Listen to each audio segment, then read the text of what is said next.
Salut les amis, c'est Ben de Grand Factory. Aujourd'hui, revue du starter 5e anniversaire de Parabellum pour Conquest, le jeu Conquest, pour l'armée des Spires. Donc dedans, on va retrouver un personnage avec des unités Mainstein et restreint, juste ce qu'il faut pour vous monter une warband complète avec un perso et 4 unités. Donc dedans, vous allez avoir la princesse, je sais plus son petit nom exactement, mais c'est une princesse. La linéage Highborn, ça me revient. Donc la princesse qui va être accompagnée de 2 unités d'Avatara en Mainstein, d'une unité de Centaur Avatara, donc la cavalerie lourde des Spires en restreint, et d'une unité de Incarnate Sentinelle qui est aussi des brutes en lourd. Donc tout ça pour un total de 160 € prix éditeur. Pour rappel, 136 € sur le site gorefactory.com. Une unité de brute. Enfin, personnage brut accompagné de 3 unités de brut et une unité de cavalerie. Donc là, on a un starter avec des grosses figues, très peu d'infanterie, enfin pas d'infanterie du tout, par rapport à ce qu'on a vu dans le starter de l'an dernier. Donc ça, c'est plutôt cool. Niveau tarif, donc le starter vous fait une économie quand même de 110 €, parce que si vous prenez les figurines de détail, vous arrivez à 270 €, donc c'est 30 € la princesse toute seule, et 60 € chaque boîte qui compose après le starter. Donc on est à 270 € le starter au détail et 160 en prix éditeur. Donc ça vous fait une économie quand même de 110 €, donc ce qui n'est pas négligeable du tout, mais encore une fois, je l'ai déjà dit sur les autres vidéos, on a l'habitude avec Parabellum, ils nous gâtent sur les starters où on a quand même des bonnes réductions en termes de contenu au niveau des figurines, donc ça c'est plutôt cool. Et maintenant on va regarder un petit peu ce qu'on peut faire en termes de points d'armée et combien ça nous fait. Donc concernant la Warband, donc, vous allez avoir la linéage Highborn pour 120 points en slip, hein, on parle pas d'équipement parce que c'est vrai que dès qu'on commence à mettre des équipements sur les personnages, on peut doubler le prix du personnage, donc ça fait exploser le coût en points. On va avoir, du coup, comme je vous ai dit, en Mainstein, 2 unités d'Avatara qui sont à 165 l'unité, et vous avez pour 20 points l'étendard. Donc là, je les ai mis avec les options d'étendard pour toutes les unités qu'il y avait accès. Donc on est à 185 les 3 Avatara. Vous allez avoir pour 180 points plus 20 points d'étendard, donc 200 points les 3 Centaurs Avatara. Et après les incarnettes qui eux n'ont pas accès à d'unités de commandement ou d'officiers, qui sont à 210 points les 3.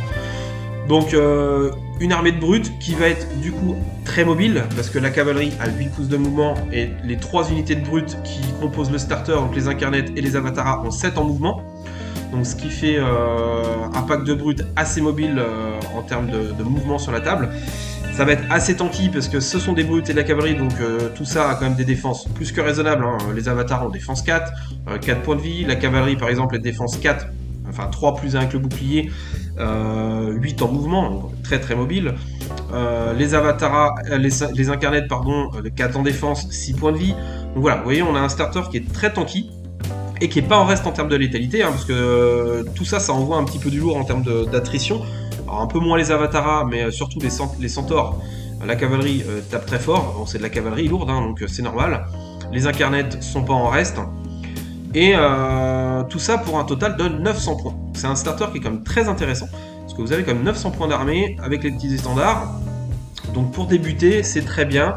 Ça reste, alors vous allez dire, il n'y a pas d'infanterie, ça peut être dommage. Maintenant voilà, les starters ils évoluent au fil du temps. Ce qui est bien avec Parabellum, c'est qu'à chaque fois qu'ils nous sortent un nouveau starter, il n'a rien à voir avec l'ancien. Donc ils se contentent pas de changer un perso ou deux, c'est non, ils refont le starter complet. Donc ça c'est plutôt cool, parce que le joueur qui avait acheté l'ancien starter l'an dernier et qui avait pas mal principalement de l'infanterie dedans, bah, c'est un starter qui est intéressant pour lui. Donc vous allez me dire commercialement c'est intéressant, oui, commercialement c'est très malin de la part de Parabellum de faire ce genre de choses, parce que ça amène des ventes plus faciles forcément que s'ils ressortaient un starter à peu près identique à ce qu'ils avaient avant. Mais pour les joueurs c'est quand même super intéressant, parce que je vous rappelle que vous faites comme une économie substantielle de 110 € en achetant ce starter là, et c'est un très bon complément à celui qui s'est lancé l'an dernier avec le starter qui avait quasiment que de l'infanterie dedans. Vous prenez ce starter là et vous complétez avec de la cavalerie, des brutes que vous n'aviez pas forcément. Donc c'est des starters qui sont très complémentaires par rapport aux anciens starters. Donc ça c'est plutôt très très bien. Je vais aussi vous parler d'un pack qui sort, alors c'est pas un starter d'armée à proprement dit, c'est un pack d'armée que Parabellum met à dispo pour une durée limitée. C'est une offre limitée dans le temps et en nombre, a priori. On n'a pas le nombre exact ou le temps limité pour le moment, donc premier arrivé, premier servi. Voilà. C'est un budget, on est d'accord, c'est une armée, c'est un pack d'armée que Parabellum propose à 520 €.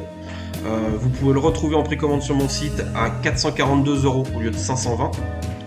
Si vous le prenez au détail, vous avez 730 € de figurines dedans. Donc 730 chez Parabellum, 520 prix vendu, ça vous fait une économie quand même de 210 €, donc quasiment un starter et demi d'armée offert. Dedans vous avez quoi? Vous avez le contenu du starter qu'on vient de voir déjà. Et vous avez surtout beaucoup d'infanterie, le siège breaker Behemoth qui est sorti au mois de décembre, donc voilà, super, la dernière nouveauté est dans ce pack d'armée là. C'est un pack complet à 2000 points, en plus vous avez le livre de règles en VO, du coup en anglais, de First Blood et de... Oui, d'ailleurs on peut même pas dire VO en fait, parce que la langue originelle de Parabellum c'est le grec, c'est pas l'anglais. Petit aparté. Donc vous avez le livre de règles de First Blood et le livre de règles de Last Argument en anglais. Bon, ça après, voilà, c'est cadeau, on s'en fiche. Maintenant, vous avez voilà, 210 € d'économie de figurines. Donc c'est un pack qui est coûteux, hein, on est d'accord, c'est un budget, 520 €. Maintenant, pour 520 €, vous avez une armée clé en main de 2000 points avec un paquet de figurines à monter, à peindre. Donc si vous voulez pas vous embêter à faire vos petites listes, faire vos courses et mettre vos 15 boîtes dans votre panier, et ben vous prenez ce pack là en 3 clics, vous avez 2000 points d'armée, vous n'avez plus qu'à sortir la pince à découper, la colle et les pinceaux. Il y a du taf en peinture derrière, parce que ça fait du monde d'un coup, mais voilà, ça a le mérite d'exister. Parabellum nous propose un pack d'armée là pour début 2024.